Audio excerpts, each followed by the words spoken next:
Good morning student. हम आप लोग क्लास 11 की बायोलॉजी पढ़ा रहे हैं, जिसमें पहला चैप्टर आप लोगों को बता दिया गया है। दूसरा चैप्टर आप लोगों को क्लासिफिकेशन ऑफ लिविंग ऑर्गेनिज्म बताना है। तो इसमें आप लोगों को कितना बताया गया, पहले तो ये बता देते हैं। जीव का वर्गीकरण बताया गया, 3 जगत वर्गीकरण आप लोगों को बताया गया, 5 जगत वर्गीकरण भी बताया गया है। तो आज आप लोगों को इसमें 5 जगत वर्गीकरण में ये बताना है किस प्रकार जीवों को वर्गीकरण किया गया, किन किन लक्षणों के आधार पर उनका वर्गीकरण किया गया। तो सबसे पहले हम उनका वर्गीकरण करेंगे और उनकी संरचना देखेंगे, किस लक्षण के आधार पर उनको 5 जगत वर्गीकरण में रखा गया।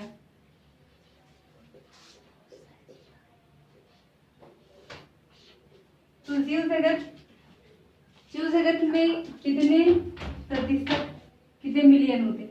1.7 से 1.8 मिलियन तक के जीव जंतु पादप सारे पाए जाते हैं। तो जीव में पादप भी आते हैं, ह्यूमन प्लांट भी आते हैं और ह्यूमंस भी आते हैं। तो इनको जीव जंतुओं को जब वर्गीकृत किया गया तो सबसे पहले उनको देखा गया ये प्रोकैरियोटिक हैं या यूकैरियोटिक हैं।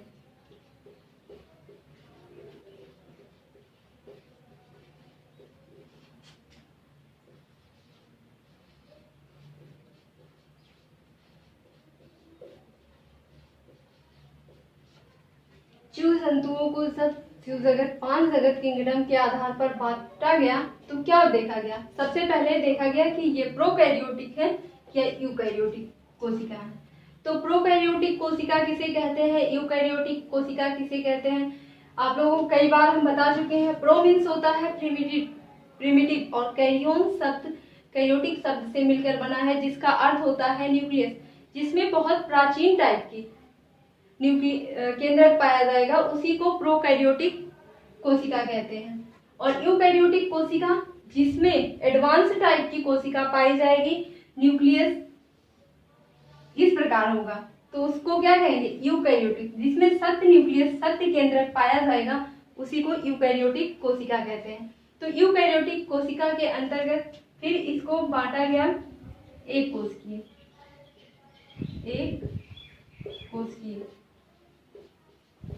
अब एक कोशिकीय जीव किसे कहेंगे? ऐसे जीव जिनका शरीर केवल एक ही कोशिका का बना हो, उसी को कहेंगे एक कोशिकीय जीव। जैसे इसमें मोनेरा संघ को रखा गया, मोनेरा संघ। अब प्रोकैरियोटिक यूकैरियोटिक लक्षणों को देखकर जीवों को बांटा गया। कौन से जीव प्रोकैरियोटिक होते हैं, कौन से जीव यूकैरियोटिक होते हैं, इस लक्षण के आधार पर जीव जगत को 2 भागों में विभक्त कर दिया गया। प्रो मतलब प्रिमिटिव टाइप के, जिसमें न्यूक्लियस विकसित नहीं होते, नॉट डेवलप, उन्हें प्रोकैरियोटिक कहते हैं। यूकैरियोटिक जिसमें न्यूक्लियस वेल डेवलप्ड पाया जाता, पूर्ण विकसित पाया जाता, उसी को यूकैरियोटिक कहते हैं। तो यूकैरियोटिक को फिर डिवाइड किया गया एक कोशिकीय में। तो इसमें सिर्फ एक कोशिकीय जंतु पाए जाते थे। एक कोशिकीय का मतलब जिसमें सिर्फ एक ही कोशिका पाई जाती हो, उसे एक कोशिकीय जीव कहते हैं। इसमें किस संघ को रखा गया? मोनेरा संघ। अब हम देखते हैं यूकैरियोटिक को कितने भागों में बांटा गया। यूकैरियोटिक कोशिका को 2 भागों में बांटा गया। पहला एक कोशिकीय, दूसरा बहुकोशिकीय।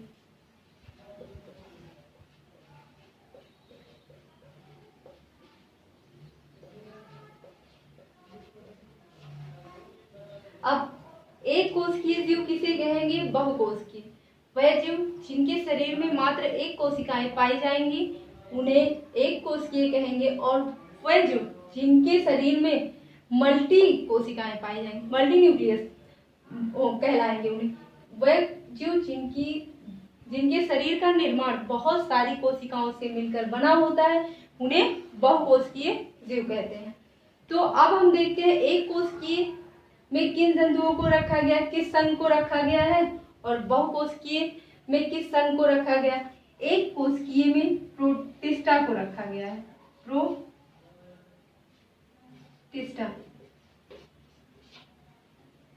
और बहुकोशिकीय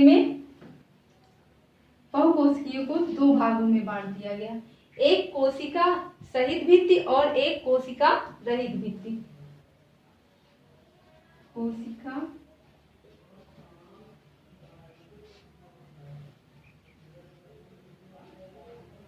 सहित भित्ति और दूसरा है कोशिका रहित भित्ति।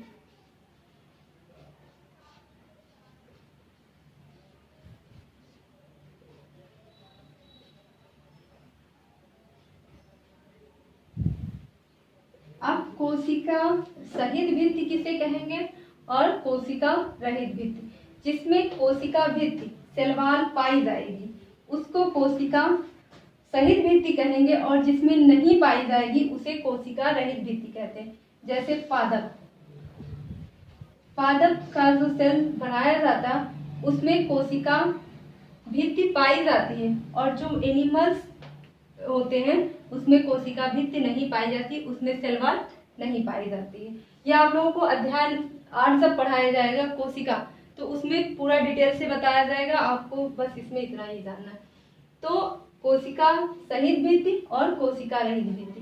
कोशिका भित्ति पादपों में पाई जाती है,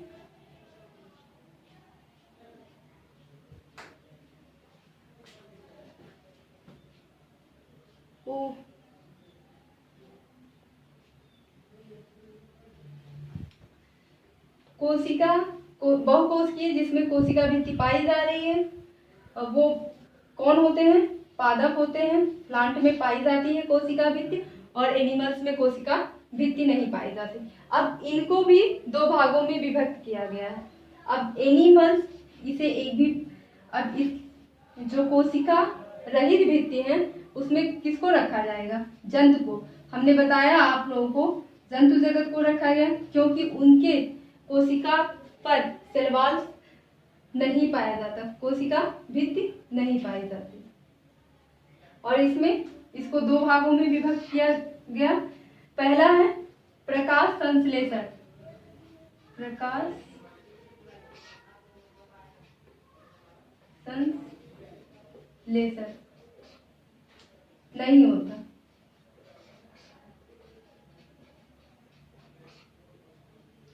और प्रकाश संश्लेषण होता है।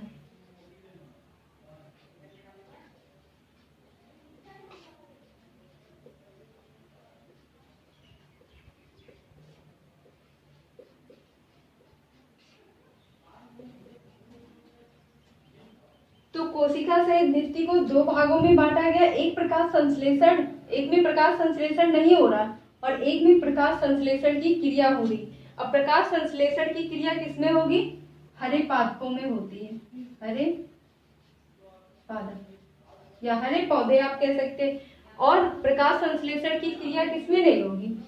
फंजाई में नहीं होती है।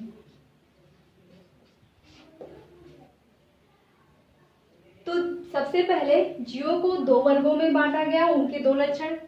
पहले लक्षण कौन से? प्रोकैरियोटिक, दूसरे यूकैरियोटिक। प्रो मतलब होता है प्रिमिटिव, कैरियोन्स मीन्स न्यूक्लियस होता है जिसमें सत्य प्रकार का केंद्रक नहीं पाया जाता, प्राचीन टाइप का केंद्रक पाया जाता, उसे प्रोकैरियोट्स कहते हैं। और जिसमें सत्य प्रकार का केंद्रक पाया जाता है उसे यूकैरियोट्स कहते हैं। प्रोकैरियोट को एक भाग में बांटा गया, एक कोशिकीय इसमें आते हैं और एक कोशिकीय में मोनेरा आता है। और यूकैरियोटिक को दो भागों में विभक्त किया गया, पहला एक कोशिकीय, दूसरा बहुकोशिकीय। यूकैरियोट्स में दोनों को रखा गया।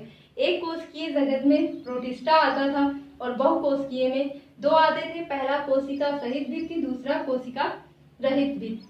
कोशिका सहित भित्ति सिर्फ पादप और फंजाई में थे, और कोशिका रहित किस जगत में रखा गया था? जंतु जगत में।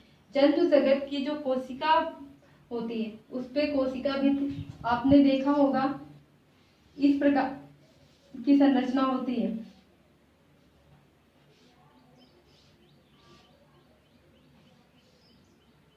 इस पे जो एनिमल सेल का होगा उस पे क्या होगी? सेल वॉल नहीं पाई जाएगी, एक ही सेल वॉल पाई जाएगी। और अगर ये पादप का होता तो एक सेल वॉल और पाई जाती। यही डिफरेंस है इन दोनों में।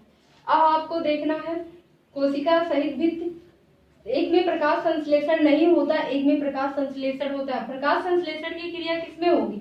हरे पादपों में होगी जिसमें क्लोरोफिल पाया जाएगा, वहीं पे प्रकाश संश्लेषण की क्रिया होगी, और जहां पे क्लोरोफिल नहीं पाया जाएगा वहां पे प्रकाश संश्लेषण की क्रिया नहीं होती।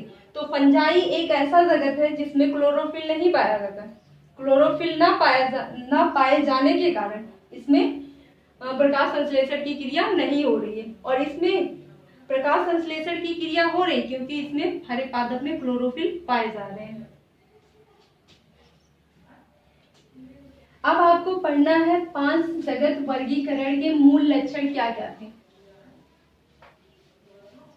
5 जगत वर्गीकरण के मूल लक्षण आपको पढ़ने हैं।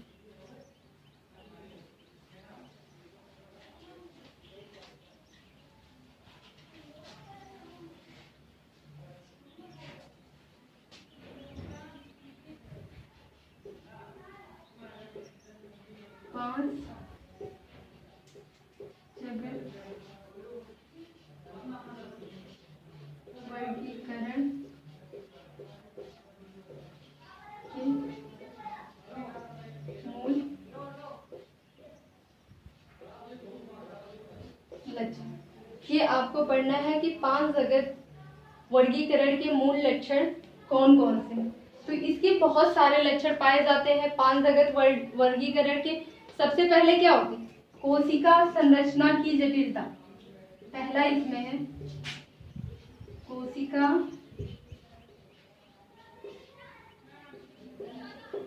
संरचना की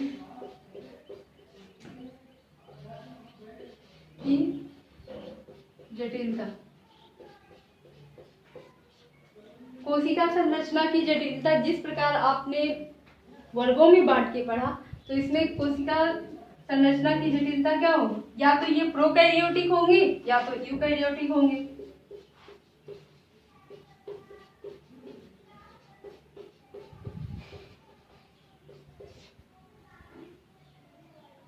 अथवा यूकैरियोटिक।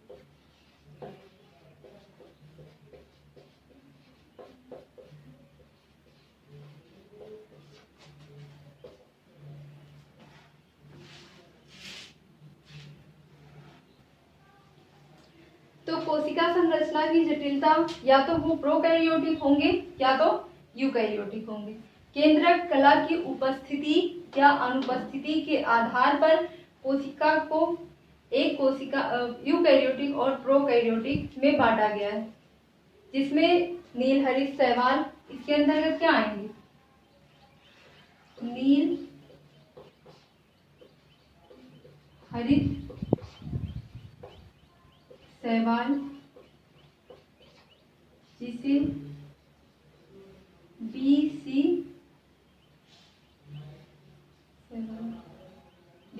कहेंगे, ब्लू ग्रीन एल्गी। नील हरित शैवाल मोनीरा जगत आता है, और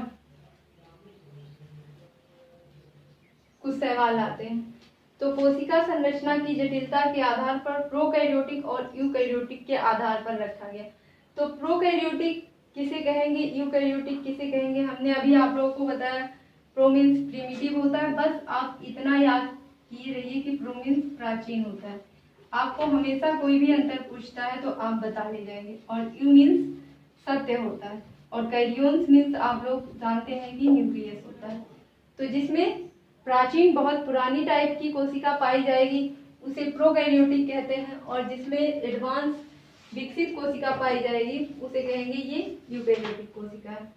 तो सबसे पहले हम देख लेते हैं प्रोकैरियोटिक कोशिका किस प्रकार होती है और यूकैरियोटिक कोशिका कैसी होती है और उसमें क्या क्या पाया जाता है।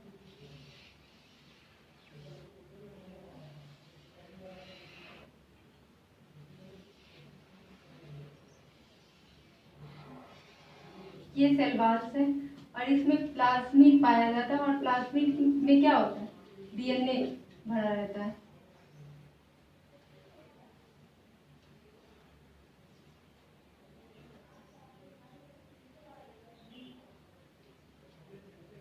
प्लाज्मिड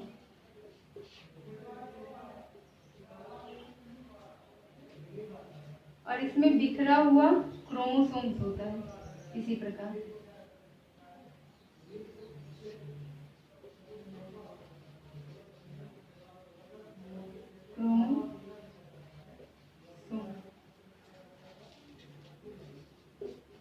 प्लाज्मिड होता है और इसमें आरएनए भी पाए जाते हैं और इसमें फ्लैजेला भी पाया जाता है। सब में नहीं पाया जाता, कुछ कुछ में पाया जाता है।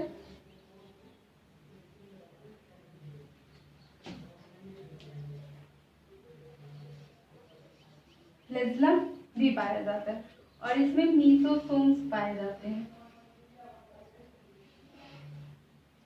और लीसोसोम्स पाए जाते हैं।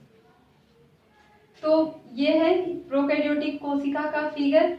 इसमें कोई भी जो पूरे पाए जा रहे हैं, जैसे प्लाज्मिड पाया जा रहा है, क्रोमोसोम्स पाया जा रहा है, आरएनए पाया जा रहा है, फ्लैजेला और मीसोसोम्स पाए जा रहे हैं। कोई भी कलायुक्त कोशिकांग है इसमें? कलायुक्त कोशिकांग कोई नहीं। कलायुक्त कोशिकांग का मतलब होता है ये किसी भी आवरण से इस प्रकार घिरा हो। घिरा होता तभी तो हम कहते हैं कि ये प्रोकैरियोटिक है। ये कोशिकांग से किसी भी आवरण से ना घिरा होने के कारण कैसे बिखरे हुए होते हैं कोशिका में, तो इसे प्रोकैरियोटिक कोशिका कहते हैं। और इसमें जो मीजोसोम्स होता है, मीजोसोम्स जो प्रोकैरियोटिक जंतु या पादप होते हैं उनमें क्या करता है? श्वसन का कार्य करता है। मीजोसोम्स का कार्य जो होता है वो श्वसन करता है। और ये किसमें प्रोकैरियोटिक कोशिका में कौन कौन से, इसकी एग्जांपल देख लिए जाए। उदाहरण किसको किसको रखा गया है? जीवाणु को रखा गया। जितने भी जीवाणु होते हैं सबको कहाँ पे रखा गया? प्रोकैरियोटिक कोशिका के अंतर्गत। और संघ मोनेरा को रखा गया है। इसके अलावा कवक हुए, कवक, प्रोटिस्टा, पादप को और जंतुओं को कहाँ पे रखा गया? यूकैरियोटिक कोशिका में रखा गया है। तो अब हम देखते हैं कि यूकैरियोटिक कोशिका का फिगर कैसा होता है, ये देखने में किस प्रकार होता है। तो यूकैरियोटिक कोशिका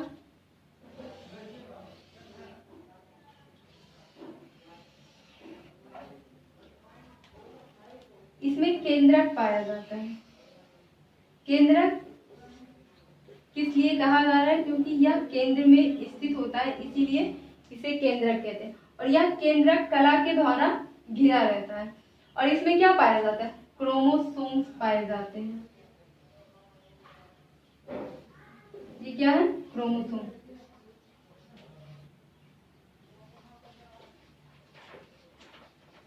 इसमें क्रोमोसोम्स पाया जा रहा है और ये जिसके द्वारा क्रोमोसोम्स घिरा है उसे क्या कहेंगे? केंद्रक कला के द्वारा ये घिरा हुआ है। अब केंद्रक कला से सटा हुआ क्या पाया जाता है? इंडोप्लाज्मिक रेटिकुलम पाया जाता है।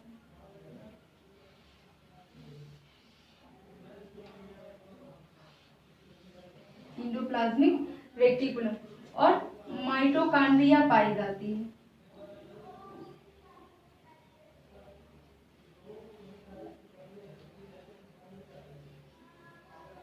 और इसमें माइटोकॉन्ड्रिया पाई जाती है। गोल्जी बॉडी पाई जाती है।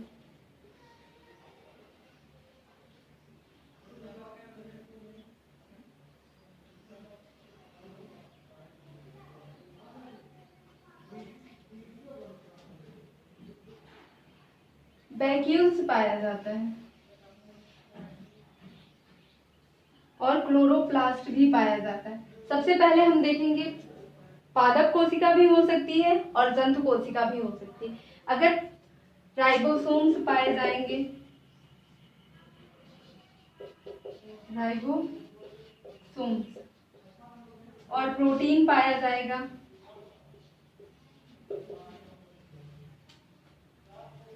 डीएनए पाए जाएंगे, आरएनए पाए जाएंगे, सब इसमें यूकैरियोटिक कोशिका में पाए जाएंगे।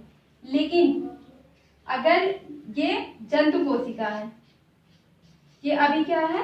जंतु कोशिका है। अगर इसके ऊपर एक और कोशिका भी पाई जाने लगे इस प्रकार, तो ये क्या हो जाएगा? प्लांट हो जाएगा। प्लांट सेल हो जाएगा। और प्लांट सेल होने के कारण इसमें क्या होगा, क्लोरोप्लास्ट पाया जाएगा।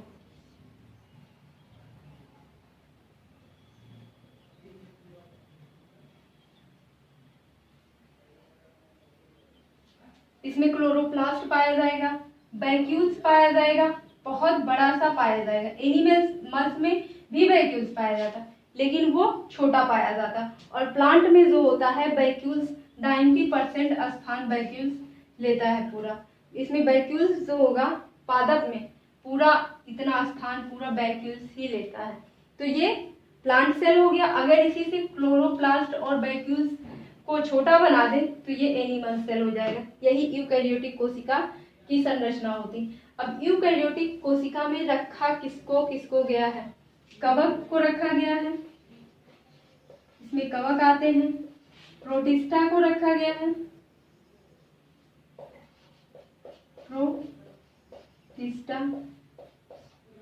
पादप जगत, पादप को रखा गया है और जंतु को रखा गया है। और मोनेरा किस में आता है, यूकैरियोट्स में आता है। अब देखेंगे दूसरा, इसकी शारीरिक संरचना की जटिलता। इसके शारीरिक संरचना में कौन कौन सी जटिलता पाई जा रही है। ये अब तक आपने पढ़ा कोशिकीय संरचना में जटिलता, किस प्रकार कोशिकाएं यूकैरियोटिक है, कौन सी प्रोकैरियोटिक है। दूसरा है शारीरिक संगठन, शारीरिक संगठन की जटिलता।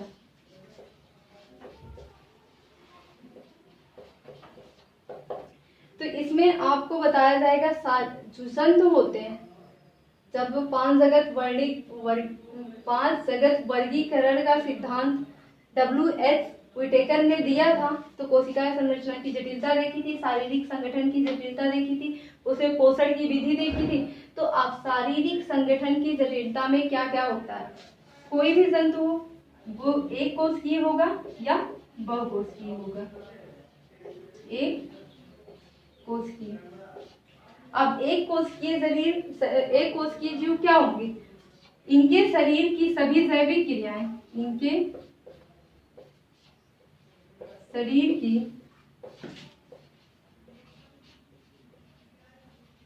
सभी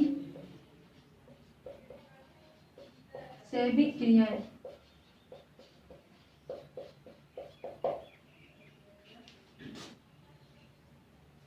एक ही कोशिका में संपन्न हो जाती है,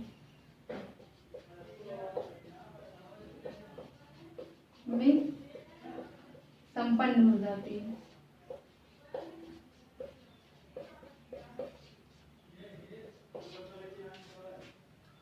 इनके शारीरिक संगठन की जटिलता क्या है, जंतु एक कोशिकीय होंगे और बहुकोशिकीय होंगे।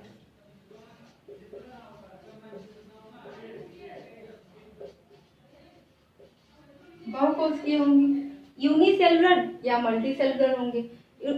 वह जीव इनके शरीर की सभी जैविक क्रियाएं एक ही कोशिका में संपन्न हो जाएंगी। और बहुकोशिकीय इनके शरीर की जो इनमें एक से अधिक कोशिकाएं पाई जाती है, इनके शरीर में बहुत ज्यादा क्या पाई जाएगी, जटिलता पाई जाएगी। इनके शरीर में जटिलता बहुत ज्यादा पाई जाएगी। जैसे इसमें कौन कौन से रखे गए हैं, पादप रखे गए हैं, जंतु और कवक आते हैं। बहुकोशिकीय जो जंतु होते हैं इनका शरीर जो होता है बहुत सी कोशिकाओं से मिलकर बना होता है। सबसे पहले एक कोशिकीय जान लेते हैं। एक कोशिकीय जो होते हैं उनका शरीर एक कोशिका से बना होता है और इनके शरीर की सभी जैविक क्रियाएं एक ही कोशिका में संपन्न भी हो जाती है। बहुकोशिकीय जो होते हैं उनका शरीर जो होता है बहुत सारी कोशिकाओं से मिलकर बना होता है और उनके शरीर में बहुत सारी जटिलताएं पाई जाती हैं। जैसे एग्जाम्पल में है पादप, जंतु और कवक। इसके एग्जाम्पल में है मोनेरा। अब आपको पढ़ना है पोषण की विधि। अब तक आपने पढ़ा, तो पढ़े शरीर कोशिका संरचना की जटिलता के बारे में पढ़ा, शारीरिक संगठन की जटिलता। अब तीसरा पॉइंट आता है आपका पोषण विधि। पोषण विधि, तो पोषण विधि में किस प्रकार का पोषण इनमें पाया जाता है। पोषण आपने पढ़ा है, दो प्रकार के होते हैं, एक स्वपोषी होते हैं, एक परपोषी होते हैं, लेकिन इससे भी अधिक प्रकार के होते हैं। तो किस किस में पोषण आप देखेंगे, कवक में देखेंगे, जंतु में देखेंगे और पादप में। तो आप लोगों को पोषण की विधि, इसमें किस प्रकार से पोषण हो रहा है, कल बताया जाएगा। तो आज के लिए बस इतना ही। पोषण की विधि आपको नेक्स्ट डे बताया जाएगा।